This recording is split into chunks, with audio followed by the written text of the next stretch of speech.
At the family barbecue, my son-in-law came up to me and said, "Me and your wife are expecting a baby, you old man who can't get it up." I laughed out loud and said, "Don't worry, boy."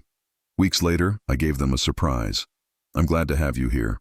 Follow my story until the end and comment the city you're watching from, so I can see how far my story has reached." The smell of charcoal and grilled meat filled the backyard as I stood by the barbecue, turning the steaks with practiced precision.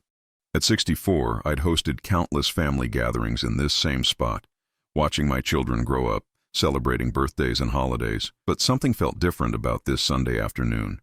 There was an undercurrent of tension I couldn't quite place, whispered conversations that stopped when I approached, glances exchanged between family members that didn't include me.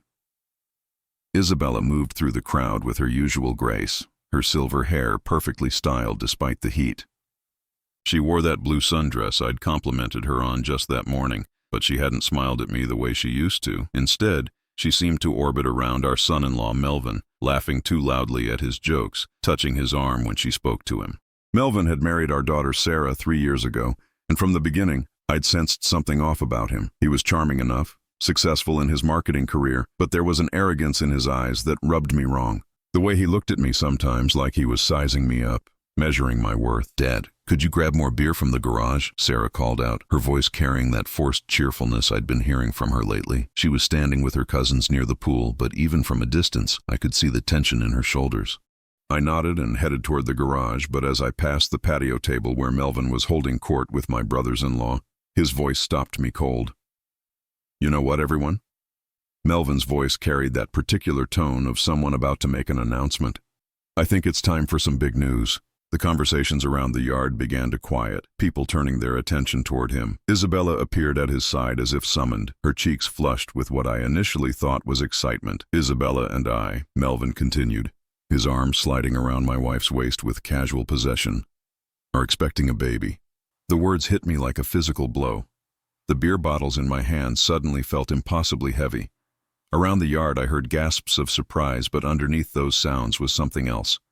Something that made my blood run cold. Some people weren't surprised at all. My brother-in-law Tom actually chuckled, shaking his head like he'd been waiting for this moment.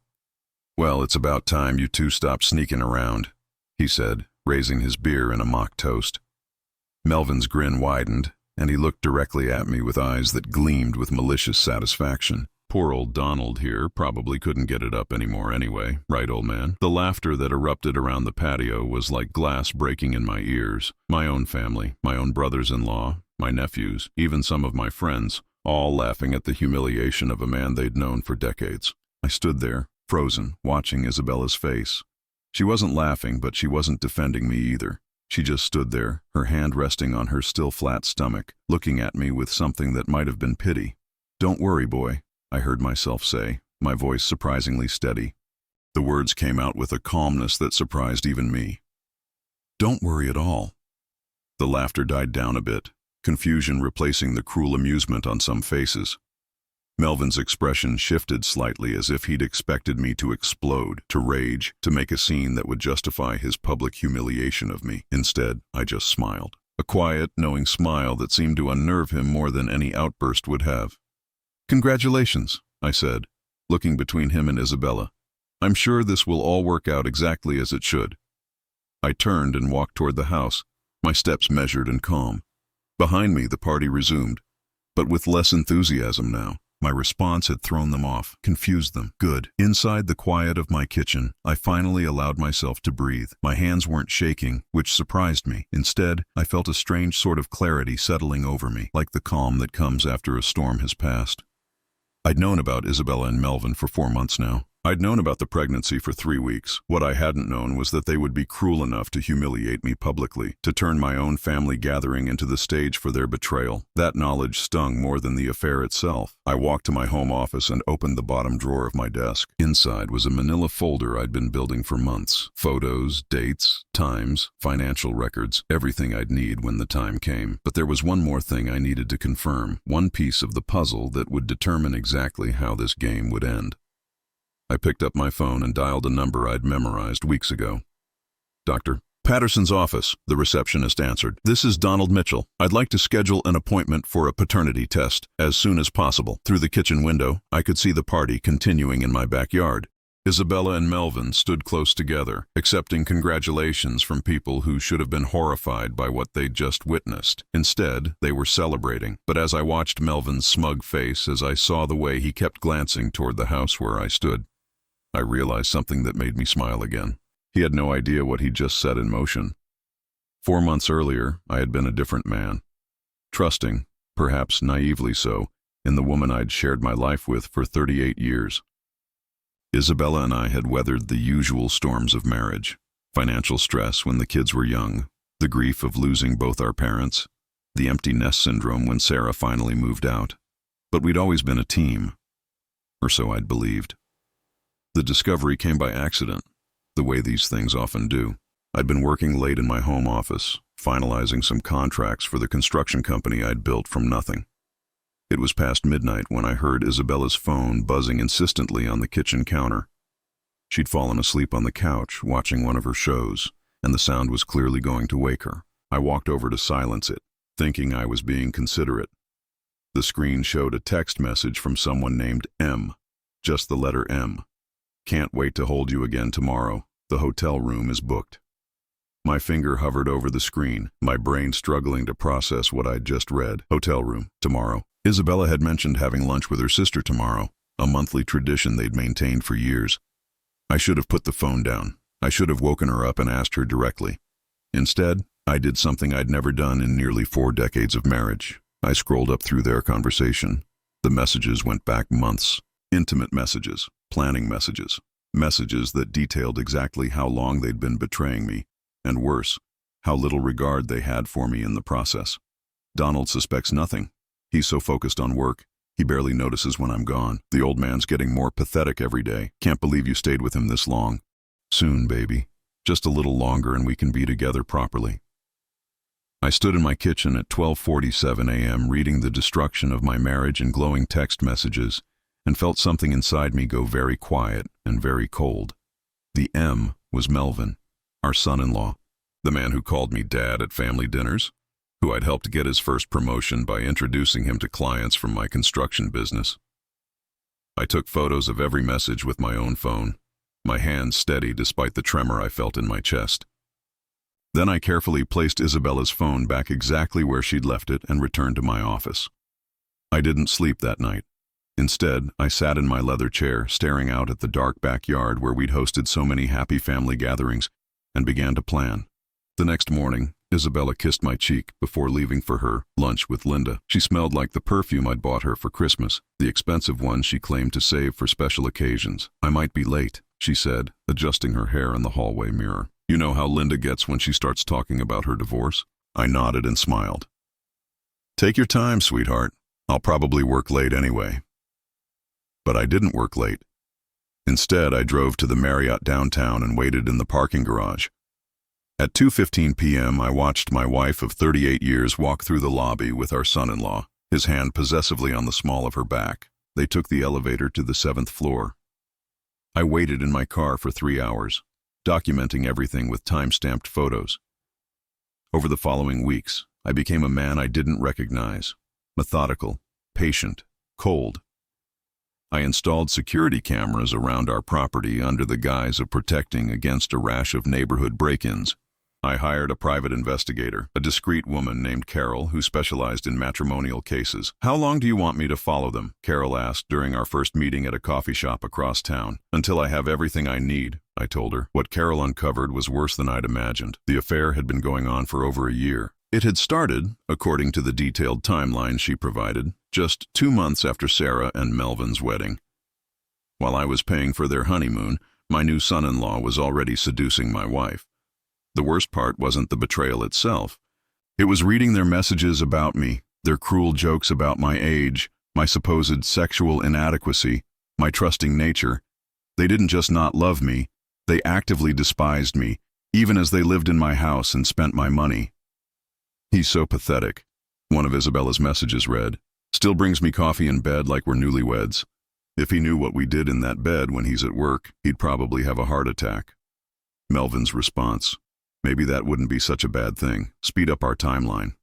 That message, suggesting they were waiting for me to die, was when I realized this wasn't just an affair.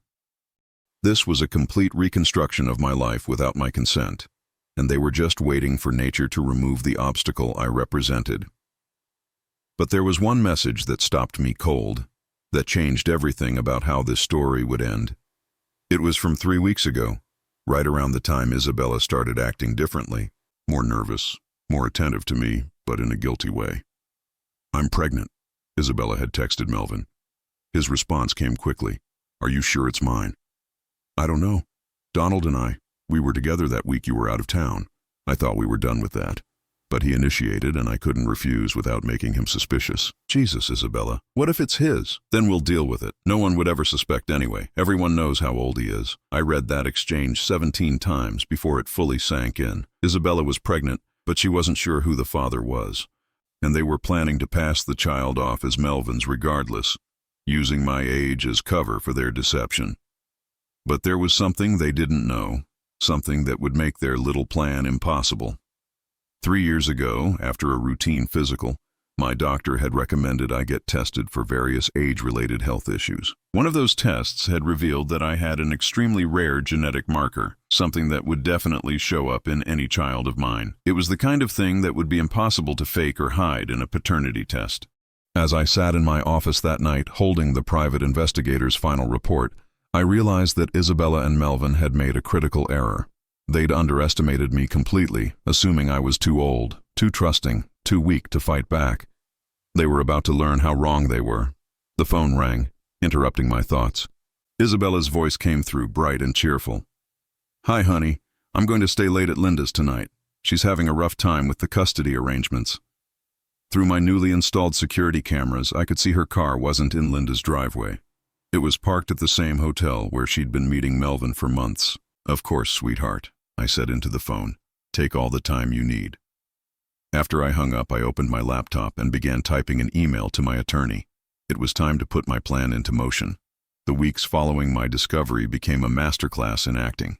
Every morning, I woke up next to a woman who was carrying either my child or my son-in-law's child, and I had to pretend everything was normal. I brought Isabella her coffee in bed, kissed her forehead, asked about her day, all while knowing exactly where she'd been and what she'd been doing. The hardest part wasn't the betrayal itself. It was watching her lie so effortlessly to my face. "How was lunch with Linda yesterday?" I'd ask over breakfast, already knowing she'd spent 3 hours in room 717 of the Marriott with Melvin. "Oh, you know Linda," Isabella would reply, not missing a beat. "She's still struggling with the divorce. Poor thing needed someone to listen." I'd nod sympathetically, even offer to send Linda some flowers, while inside I marveled at how easily the deception came to her. 38 years of marriage, and I was discovering I'd been living with a stranger. But I was learning to be a stranger too.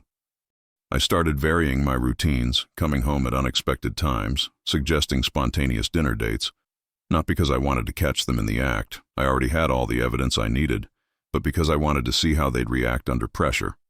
The first time I came home early and suggested we go out for dinner, Isabella's face went through a fascinating series of micro-expressions: surprise, panic, calculation, and then forced delight. "What a wonderful idea," she said, but I caught her glancing at her phone. "Let me just freshen up."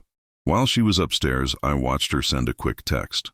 20 minutes later, as we sat in our favorite restaurant, Melvin called Sarah with some excuse about working late. My daughter sounded disappointed, mentioning they'd had plans. I realized then that their affair wasn't just hurting me. It was affecting our entire family, creating lies and disappointments that rippled out to everyone we loved. "You seem distracted lately," I mentioned to Isabella as we shared the tiramisu she'd always loved. "Is everything all right?" She reached across the table and took my hand, her wedding ring catching the candlelight. "I'm just tired, honey. You know how it is at my age." At her age, she was 62, hardly ancient, but she was already laying the groundwork for her pregnancy announcement, preparing everyone to believe that her condition was unexpected, miraculous even, rather than the result of a calculated affair. I squeezed her hand gently. "We should probably see Dr. Morrison for a checkup soon, make sure everything's healthy." A flicker of something crossed her face. Fear, maybe. "Oh, I don't think that's necessary. I feel fine." but I'd already made the appointment. The next phase of my plan involved getting closer to Melvin himself.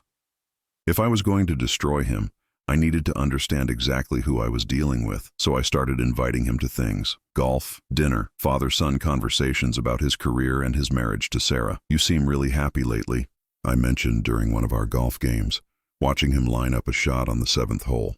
Melvin's smile was genuinely pleased, which disgusted me. "Life's good, Dad, really good. Sarah and I are thinking about starting a family soon." The casual cruelty of it took my breath away. He was sleeping with my wife, possibly fathering her child, while talking to me about starting a family with my daughter. The compartmentalization required for that level of deception was almost impressive. "That's wonderful," I managed. "Sarah would make an excellent mother." "She would," he agreed, then paused. "Actually, can I ask you something kind of personal?" I nodded, curious where this was going. "How do you do it? Stay so energetic at your age? I mean, you're 64 and you still seem so vital. I hope I'm like that when I'm older." The irony was staggering. He was asking me for advice on aging while actively stealing my wife and mocking my supposed decline behind my back. "Good genes, I suppose," I said, "and staying active. Though I have to admit, Isabella keeps me young." His expression shifted slightly at the mention of her name. A micro-expression of guilt, maybe, or possession. "She's an amazing woman," he said carefully. "She is. I'm very lucky to have her." That evening, I found Isabella in our bedroom, staring at herself in the full-length mirror. Her hand was pressed against her stomach, and there was something vulnerable in her posture that reminded me of the young woman I'd fallen in love with 4 decades ago. For a moment, just a moment, I almost felt sorry for her. "Penny, for your thoughts," I said softly. She startled, then forced a smile. "Just wondering if I should start doing more yoga. I feel like I'm getting soft around the middle." Another lie. She was probably wondering if she was starting to show, calculating how much longer she could hide the pregnancy. "You look beautiful," I told her, and meant it. Despite everything, despite the betrayal and the lies, she was still beautiful. That made it worse somehow. She turned and kissed me then. Really kissed me, with something that felt almost like desperation. For a moment, I wondered if she was having second thoughts, if some part of her regretted what she'd set in motion. But when she pulled away, her eyes were already distant again, her mind somewhere else, or with someone else. "I love you, Donald," she whispered. "I love you too," I replied, and in that moment, both of us were lying. The next morning brought a new development. Sarah called, crying, "Dad, can you come over?" Melvin and I had a huge fight and he stormed out. I don't know where he went. I knew exactly where he'd gone. The same place he always went when he needed to escape his real life, to my wife's arms. I drove to Sarah's house, finding her curled up on her couch, tissues scattered around her. My daughter looked so young and vulnerable that I felt a fresh wave of rage at what Melvin was putting her through. "What happened, sweetheart?" "I suggested we should start trying for a baby," she said through her tears. "I thought he'd be excited, but he got this weird look on his face and said the timing wasn't right. Then he started accusing me of trying to trap him, like I was some kind of gold digger." The cruel irony wasn't lost on me. Melvin was angry at Sarah for wanting what he was already getting from her mother: a baby, a family, a future. Just not with the woman who deserved it. He said some terrible things, Dad. About marriage being a trap, about how women always want to tie men down with children. It was like he was a completely different person. I held my daughter while she cried and made a decision. This couldn't wait any longer. Sarah deserved to know the truth, and Melvin and Isabella deserved to face the consequences of their choices. But first, I had one more card to play. I pulled out my phone and called the private investigator. "Carol, it's Donald Mitchell. I need you to do one more thing for me." "What do you need?" "I want you to follow them to their next meeting. But this time, I want Sarah to see it too." There was a pause. "Are you sure about that, Mr. Mitchell? Once your daughter sees this, there's no going back." I looked at Sarah, still crying over a man who was betraying her in the worst possible way. "I'm sure. It's time for the truth to come out." The game of silence was about to end, and when it did, everyone would finally see exactly who Melvin really was. The meeting with my attorney, Robert Hawkins, took place on a Tuesday morning while Isabella thought I was at a routine business meeting. Robert had been handling my legal affairs for 15 years, ever since I'd started expanding the construction company. He was a shrewd man in his 50s who'd seen enough messy divorces to know exactly what I was facing. "This is a complex situation, Donald," he said, spreading the evidence Carol had gathered across his mahogany desk. "The affair is clearly documented, but the pregnancy complicates things considerably." I leaned forward in my chair. "How so?" "If the child is yours, Isabella could claim you were trying to deny your own offspring out of spite. If it's Melvin's, she could argue temporary insanity or emotional distress from an unwanted pregnancy. Either way, she'll have leverage." Robert picked up one of the photographs Carol had taken, showing Isabella and Melvin entering the hotel together. "However, there are some things working in your favor. The length of the affair, the premeditation shown in these text messages, and most importantly, the financial implications." He pulled out a thick folder I hadn't seen before. "I took the liberty of having our forensic accountant review your assets. There are some interesting discoveries." My stomach tightened. "What kind of discoveries?" "Isabella has been moving money, Donald. Small amounts, but consistently over the past 8 months. About $3,000 a month from your joint checking account into a separate account you're not aware of." The betrayal kept deepening. It wasn't just emotional anymore. It was financial too. "Where's the money going?" "An account she opened in her maiden name. The deposits correlate almost exactly with her hotel meetings with Melvin. She's been funding their affair with your money." Robert slid a bank statement across the desk. $24,000 taken from our joint account in small increments that I'd never noticed. Money I'd earned from 40 years of building my business, used to pay for hotel rooms where my wife betrayed me. "There's more," Robert continued. "I've also discovered that Melvin has been having financial troubles. His marketing firm lost 2 major clients 6 months ago, and he's behind on his mortgage payments. The affair might not just be emotional, it could be strategic." The pieces started falling into place. A younger man facing financial ruin, seducing an older woman whose husband was financially stable. It was possible that Melvin had targeted Isabella specifically because of our wealth. "What are my options?" I asked. Robert's smile was predatory. "Given the evidence of the affair, the financial misconduct, and the potential fraud involved in misrepresenting the child's parentage, we have several avenues. But first, we need that paternity test, already scheduled for next week." "Good. In the meantime, I suggest we take some protective measures." Over the next hour, Robert outlined a strategy that was both comprehensive and devastating. We would secure my assets, document every instance of misconduct, and prepare for multiple scenarios depending on the paternity results. But the most important element was timing. "We wait until after they make their public announcement," Robert advised. "Let them commit fully to their story. Let them get comfortable with their lies. Then we destroy them with the truth." That afternoon, I met with my banker, Margaret Collins, a sharp woman who'd helped me weather several business challenges over the years.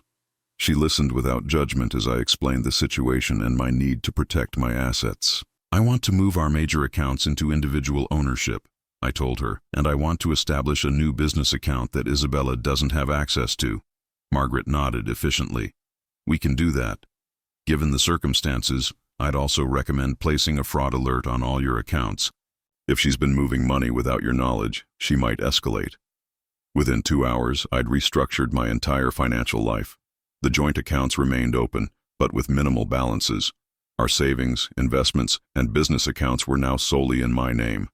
Isabella would still have access to enough money for daily expenses, but she couldn't drain our life savings to fund her new life with Melvin.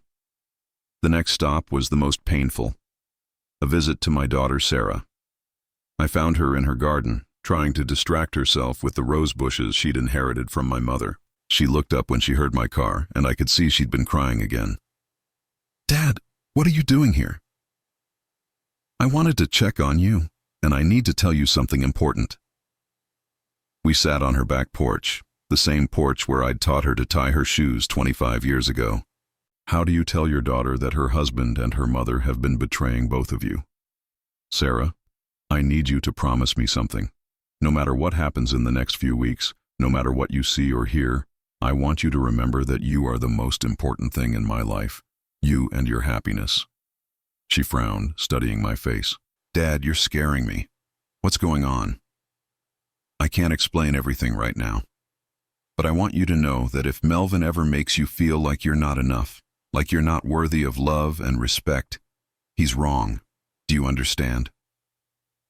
Tears started forming in her eyes. "Is this about our fight? About the baby thing?" Partly.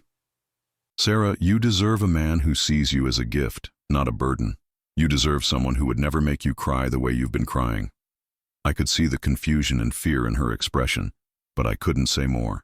Not yet. She needed to see the truth for herself, or she'd never fully believe it. That evening, I implemented the final piece of my preparation. I called Melvin. "Hey, Dad, what's up?" His voice was casual, friendly, the voice of a man who thought he was winning. "I've been thinking about our conversation on the golf course, about family and the future. Yeah, I want to do something special for you and Sarah. What would you say to a weekend getaway? My treat. Maybe that resort in Napa you mentioned." There was a pause. I could practically hear him calculating, trying to figure out if this was some kind of trap. "That's really generous, Dad, but I'm pretty busy with work right now. It doesn't have to be this weekend, just sometime soon. I feel like we should spend more time together as a family." "Sure, yeah, let me talk to Sarah about it." After I hung up, I realized I was smiling. Melvin was nervous, probably wondering if I suspected something. Good. Let him worry, let him make mistakes. The final element of my preparation was the hardest, getting ready emotionally for what was coming. I spent that evening going through photo albums, remembering the life Isabella and I had built together, our wedding day, Sarah's birth, family vacations, quiet moments of happiness that had once seemed unshakable. It was important to remember the good times, not because I wanted to reconcile, but because I needed to understand exactly what I was losing and what they had destroyed. I found a photo from Sarah's wedding day, just 3 years ago. Isabella and I stood together, beaming with pride as our daughter danced with her new husband. We looked happy, united, like a couple who'd weathered life's storms together. How quickly things could change, how easily trust could be shattered. My phone buzzed with a text from Isabella. "Working late again tonight. Don't wait up." I knew she wasn't working late. She was with Melvin, probably planning their future together, maybe discussing baby names for a child whose parentage they weren't even sure of. I typed back, "Love you. Be safe." One more lie in a relationship that had become nothing but lies. Tomorrow, I would get the paternity test results. Tomorrow, I would know whether the child Isabella was carrying was mine or Melvin's. And tomorrow, I would begin the final phase of my plan. But tonight, I would mourn the end of my marriage and prepare for war. The call from Dr. Patterson came on a Thursday morning while I was reviewing construction plans in my office. Isabella was at her weekly hair appointment, or at least, that's what she told me. I'd stopped checking her real whereabouts weeks ago, focusing instead on gathering the final pieces of evidence I needed. "Mr. Mitchell, the results are ready," Dr. Patterson said in his professional tone. "Would you like me to go over them with you in person, or can we discuss this over the phone?" "Just tell me," I said, setting down my pen and preparing for either outcome. "The test confirms paternity. You are the biological father." I sat back in my chair, feeling a complex mix of emotions I hadn't expected. Relief, anger, vindication, and underneath it all, a strange sort of sadness. The child Isabella was carrying was mine, which meant that everything Melvin thought he was getting, the woman, the family, the future, was built on a lie. "Doctor, I need you to prepare a formal report with all the technical details, and I need copies of everything." "Of course, Mr. Mitchell, if you don't mind me asking, are you all right? This situation seems complicated." Complicated was an understatement. "I'm fine, doctor. Better than fine, actually." After hanging up, I sat in the quiet of my office and let the implications sink in. Isabella and Melvin had been planning their life together around a child that wasn't his. They'd humiliated me publicly, stolen my money, destroyed my family, all for a future that was never going to happen. But there was something else. Something that made this revelation even more devastating for them. I pulled out my phone and scrolled to a text Isabella had sent Melvin just 2 days ago, one that Carol had intercepted through the surveillance equipment we'd installed. "He's asking about baby names. I think he suspects something. We need to be more careful." Melvin's response: "Let him suspect. Once the baby comes, we'll have everything we need to start over. He'll be too destroyed to fight us." They were planning to take everything. Not just leave me, but destroy me completely in the process. The baby was their insurance policy, their way of claiming moral superiority while they gutted my life. Except now I had proof that their insurance policy belonged to me. I called Robert immediately. "The paternity test confirms I'm the father," I told him. There was a long pause. "Well, that certainly changes the dynamic. How do you want to proceed?" "I want to confront them, both of them, together." "Donald, I'd advise against that. Let me handle this through legal channels." "No," I said firmly. They made this personal when they humiliated me at my own barbecue. I want to see their faces when they realize how badly they've miscalculated. That evening I waited until Isabella came home from her hair appointment. She looked radiant, her skin glowing with what people would assume was pregnancy hormones, but what I knew was the satisfaction of believing she'd gotten away with the perfect crime. "You look beautiful," I said, and I meant it.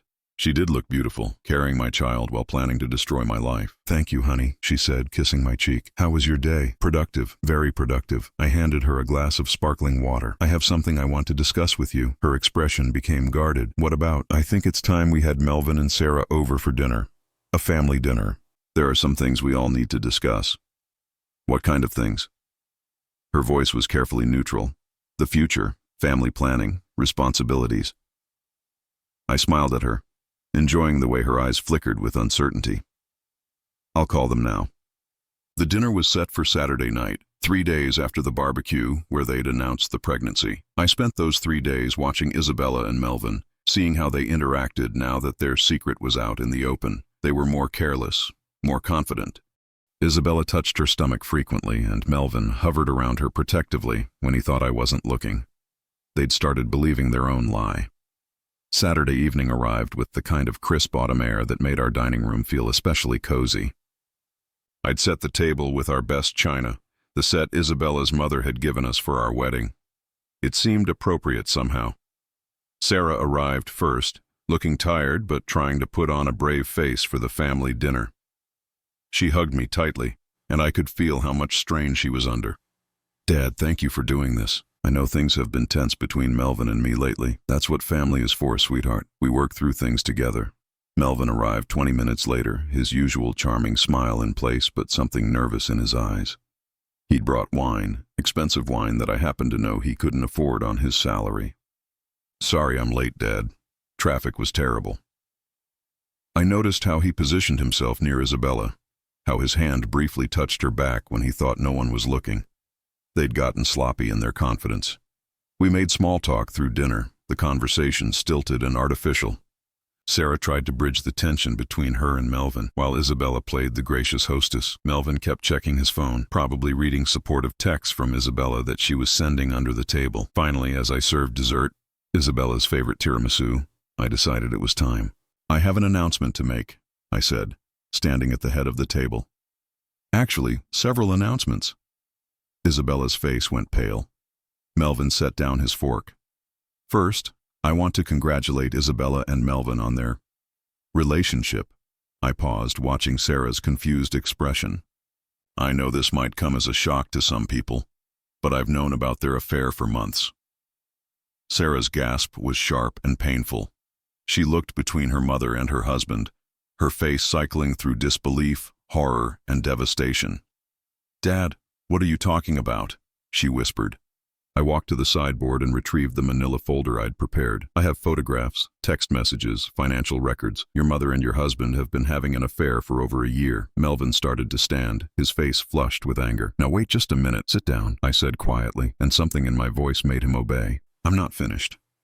Isabella finally found her voice. "Donald, please, don't do this to Sarah." "Don't do this to Sarah?" I laughed, but there was no humor in it. "You've been destroying Sarah's marriage for a year. You've been stealing my money to pay for hotel rooms. You've been planning to leave with her husband and take my grandchild with you." I opened the folder and spread some of the evidence on the table. Photos of them entering hotels, printouts of their text messages, bank records showing the money Isabella had been stealing. Sarah picked up one of the photos with shaking hands. It showed Isabella and Melvin kissing in the hotel lobby, their body language unmistakably intimate. "Mom?" Sarah's voice was barely a whisper. "How could you do this to me?" Isabella burst into tears, but they weren't tears of remorse. They were tears of panic, of a plan falling apart. "I love him, Sarah. I'm sorry, but I love him. And we're going to have a baby together." Melvin reached for Isabella's hand across the table, and I realized they were still trying to salvage their story. "Actually," I said, pulling out the final document, "that brings me to my second announcement. I placed the paternity test results in the center of the table. The baby Isabella is carrying isn't yours, Melvin. It's mine." The silence that followed was deafening. Melvin stared at the document like it was written in a foreign language. Isabella's tears stopped abruptly. replaced by a look of pure shock. "That's impossible," Melvin said finally. "DNA doesn't lie," I replied. "Your entire plan was based on a false assumption. You thought you were stealing my wife and my future grandchild. Instead, you were just borrowing my wife while she carried my son." Sarah was reading the paternity results, her hands trembling. "Mom, you're having Dad's baby?" Isabella couldn't speak. She just sat there, her hand on her stomach, as the reality of the situation sank in. Melvin pushed back from the table violently. "This is insane. You planned this somehow. You manipulated the results." I smiled at him, the same calm smile I'd given him at the barbecue. "Did I manipulate the text messages too? The ones where you and Isabella joke about waiting for me to die so you could be together sooner?" I pulled out my phone and read aloud. "Maybe that wouldn't be such a bad thing. Speed up our timeline. That was your response when Isabella worried I might have a heart attack if I found out about your affair." Sarah stood up abruptly, her chair falling backward. I can't be here." She ran toward the front door, and after a moment's hesitation, she turned back. "Melvin, don't come home. Don't ever come home." The front door slammed, leaving the three of us in the wreckage of what had once been a family dinner. Melvin looked at Isabella with something approaching hatred. "You told me it was mine. You swore it was mine." "I thought it was," Isabella whispered. "The timing. I thought. You thought wrong," I said quietly. "Both of you thought wrong about a lot of things." Melvin stood up, his face twisted with rage and humiliation. "You think you've won something here? You think destroying our happiness makes you the hero?" I met his gaze steadily. "I think taking responsibility for your actions makes you an adult, something you should try sometime." He stormed out, leaving Isabella and me alone with the ruins of our marriage and the echoes of our daughter's devastation. Isabella finally looked at me, her eyes red with tears. "What happens now, Donald?" I began clearing the table, stacking the plates with mechanical precision. "Now you have to decide what kind of person you want to be, Isabella. The kind who destroys families for a fantasy, or the kind who takes responsibility for what she's done." But as I carried the dishes to the kitchen, I already knew what my decision was going to be. The aftermath of that dinner unfolded exactly as I'd predicted, but the reality was more devastating than even I had anticipated. Within 24 hours, Sarah had filed for divorce. Isabella moved out of our house that same weekend, taking only what she'd brought into our marriage 38 years ago. I helped her pack, a gesture that seemed to confuse her more than my anger had. "I don't understand you, Donald," she said as she folded clothes into suitcases I'd bought for our honeymoon. "Why aren't you screaming at me? Why aren't you trying to make this harder?" I sat on the edge of our bed, my bed now, and watched her pack away pieces of our shared life. "What would be the point? You made your choice. Now you live with the consequences." She paused, holding the blue dress she'd worn to the barbecue. "Do you hate me?" The question hung in the air between us. Did I hate her? I'd thought I would, had expected to. But sitting there, watching her pack, all I felt was a profound sadness for the woman I'd loved and the life we could have had. "No," I said finally. "I don't hate you. I'm disappointed in you. I'm hurt by your choices. But I don't hate you." Tears slipped down her cheeks. "The baby is still yours, Donald. That hasn't changed." "I know. And we'll figure out how to handle that when the time comes. But Isabella, you need to understand something. Being the biological father doesn't mean I'm going to let you use this child to manipulate me or control my life." She nodded, but I could see she didn't really understand yet. She still thought there was a way back. A way to fix what she'd broken. 2 weeks later, Melvin showed up at my office. My secretary had tried to turn him away, but I told her to let him in. I was curious what he'd have to say now that his world had collapsed. He looked terrible. Unshaven, his clothes wrinkled, his usual arrogance replaced by something that looked almost like desperation. "I want to talk," he said, standing in my doorway like he was afraid to come closer. "Sit down." I gestured to the chair across from my desk, the same chair where I'd sat when I first discovered his betrayal. He sat heavily, running his hands through his unwashed hair. "Sarah won't see me. She's changed the locks, blocked my number. Her lawyer says she's asking for everything in the divorce." "And you're surprised by this?" I thought if I could explain. "Explain what, Melvin? How you seduced my wife while I paid for your wedding?" "How you spent a year laughing at me behind my back?" How you stole my money to fund your affair. His face flushed red. It wasn't supposed to happen like this. Isabella and I, we fell in love. It wasn't planned. I opened my desk drawer and pulled out a printed email. This is from 8 months ago. An email you sent to a friend, talking about how you'd found the perfect solution to your financial problems. Quote, older woman, lonely, husband's loaded. It's like hitting the lottery. The color drained from his face as he recognized his own words. Carol found this on your personal email account. Seems you weren't as careful with your digital trail as you thought. Melvin slumped in his chair. Okay, fine. Maybe it started as, maybe I had ulterior motives, but I really did come to love her. Did you, or did you love what she represented? Financial security? A way out of your problems? Revenge against a world that hadn't given you everything you thought you deserved?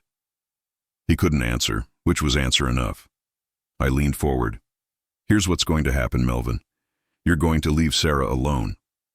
You're not going to contact her, harass her, or try to manipulate her into taking you back. You're going to sign whatever divorce papers her lawyer presents without fighting for alimony or assets you never earned. And if I don't? I smiled, the same calm smile that had been infuriating him for months. Then I release all the evidence of your affair, including the emails showing you targeted Isabella for her money. I send copies to your employer, your family, your friends. I make sure everyone knows exactly what kind of man you are. His hands clenched into fists. You can't do that.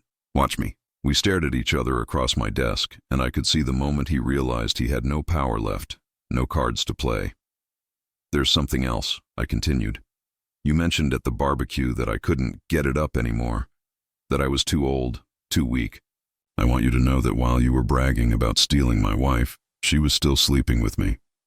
The child she's carrying. That's proof of just how wrong you were about my capabilities. The humiliation on his face was complete. Everything he'd mocked me for, everything he'd used to justify his actions, had been a lie he told himself to feel better about his choices. Get out of my office, I said quietly, and stay away from my family. He left without another word. 3 months later, I was sitting in a coffee shop near the courthouse, waiting for my daughter. Sarah had asked to meet, our first real conversation since the night everything came out. She looked older, but stronger somehow. The devastation had been replaced by a quiet determination that reminded me of myself. Dad, I owe you an apology, she said as she sat down across from me. For what? For not seeing what was happening. For not protecting you the way you protected me. I reached across the table and took her hand. You don't owe me anything, sweetheart. You were betrayed by people you trusted. That's not your fault, but I should have known. All those times Melvin was working late. All those family gatherings where Mom seemed different around him. I should have seen it. Sometimes we don't see what we don't want to see. That's human nature. Sarah squeezed my hand. The divorce is final next week. Melvin didn't fight anything, just signed the papers and disappeared. Good. You deserve better than him. What about you and Mom? Have you talked to her? I had talked to Isabella. Several conversations about the baby, about logistics, about the future. She was living in a small apartment across town, working as a receptionist at a dental office. The woman who'd once been the queen of our social circle was learning to live on a secretary's salary. We talk about practical things, the baby, arrangements. Are you going to try to work things out? I'd been dreading this question, but I owed Sarah honesty. No, sweetheart. Some things can't be fixed. Your mother made choices that changed everything between us. I can forgive her, but I can't trust her again. And without trust, there's no marriage. Sarah nodded, tears in her eyes, but understanding in her expression. What about when the baby comes? I'll be there. I'll be the father this child needs. But your mother and I will never be together again. 6 months later, Isabella gave birth to a healthy baby boy. I was there for the delivery, holding her hand through the contractions, cutting the cord when our son took his first breath. Looking down at him, this perfect little person who'd emerged from such an imperfect situation, I felt something I hadn't expected. Not just love, but hope. What should we name him? Isabella asked, exhausted but radiant. I'd been thinking about this for months. David, I said. It means beloved. Isabella smiled through her tears. David it is. As I held my son for the first time, I realized that Melvin and Isabella's betrayal had taken something from me. But it had also given me something. It had stripped away illusions and left me with truth. It had cost me a marriage, but it had given me clarity about what really mattered. Over the following months, I developed a routine. I saw David 3 times a week, taking him to the park, reading to him, teaching him the things grandfathers usually teach grandchildren, but fathers teach sons. Isabella and I were cordial, cooperative, but never more than that. She tried occasionally to suggest we could be a family again. For David's sake, she'd say, but I never wavered in my decision. One evening, as I was feeding David his bottle in my living room, Sarah stopped by unexpectedly. She'd been doing that more often since her divorce, rebuilding her relationship with me while establishing her independence. "He looks like you," she said, sitting beside us on the couch. "Poor kid," I replied, making her laugh. "Dad, can I ask you something personal?" "Of course. Do you ever regret how you handled everything? The way you exposed them, the timing of it all?" I considered the question while David finished his bottle and settled against my chest. "No," I said finally. "I regret that it happened at all. I regret that your marriage was destroyed and that our family was torn apart. But I don't regret telling the truth. You deserve to know who you were married to. I deserve to stop living a lie." Sarah curled up next to me, her head on my shoulder, the 3 of us forming an unlikely but peaceful family unit. "I'm proud of you, Dad.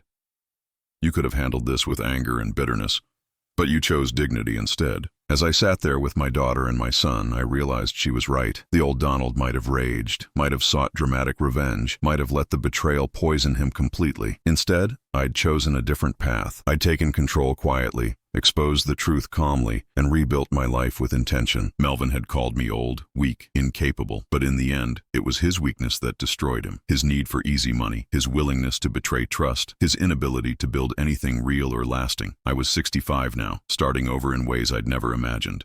But I was starting over with my dignity intact, my conscience clear, and a son who would grow up knowing his father was a man of principle.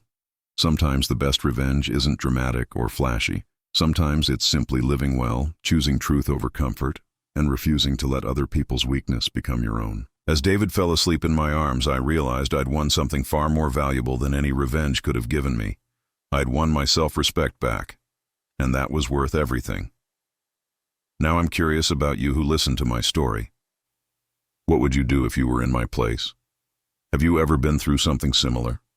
Comment below, and meanwhile, I'm leaving on the final screen 2 other stories that are channel favorites, and they will definitely surprise you. Thank you for watching until here.